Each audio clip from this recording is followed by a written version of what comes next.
ಕ್ರಿಸ್ತನಲ್ಲಿ ಪ್ರೀತಿಯಿಂದ ಕರೆಯಲ್ಪಟ್ಟಂತಹ ಎಲ್ಲ ನನ್ನ ಸಹೋದರ ಸಹೋದರಿಯರಿಗೆ ಯೇಸು ಕ್ರಿಸ್ತ ನಾಮದ ಮುಖಾಂತರ ವಂದಿಸುತ್ತಾ ಜನವರಿ 7ಕ್ಕೆ ನೇಮಕವಾದ ರಾತ್ರಿಯಾಗಿದೆ.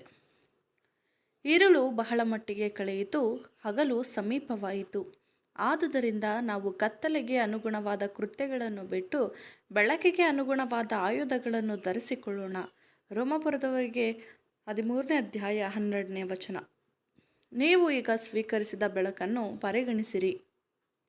ದೇವರ ಜ್ಞಾನದ ಬೆಳಕು, ಆತನ ಚಿತ್ತ, ಯಾವುದಕ್ಕಾಗಿ ಬಾಳಬೇಕು, ಯಾವ ರೀತಿಯಾದ ಗುಣಲಕ್ಷಣವಿದ್ದರೆ ಕರ್ತನು ಅಂಥವರಿಗೆ ನಿತ್ಯ ಜೀವದ ಬಹುಮಾನವನ್ನು ಅನುಗ್ರಹಿಸುವುದಕ್ಕೆ ಇಷ್ಟಪಡುತ್ತಾನೆ, ಜೀವದ ಅತ್ಯುನ್ನತ ನೆಲೆಯನ್ನು ಕೊಡುತ್ತಾನೆ.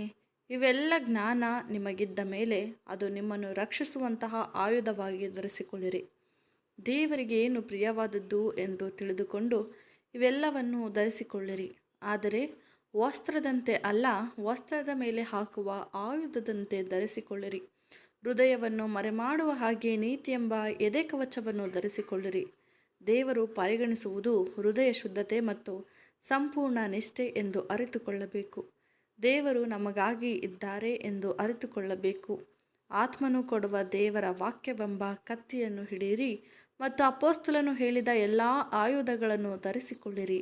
ಇವೆಲ್ಲವೂ ಸೇರಿ ಬೆಳಕಿನ ಆಯುಧಗಳಾಗಿವೆ. ಹೀಗೆ ಕರೆಯಲು ಕಾರಣವೇನೆಂದರೆ ಅದು ಸತ್ಯದ ಬೆಳಕಿನಿಂದ ಉಂಟಾಗಿದೆ ಎಂಬುದೇ. ಆಮೇನ್.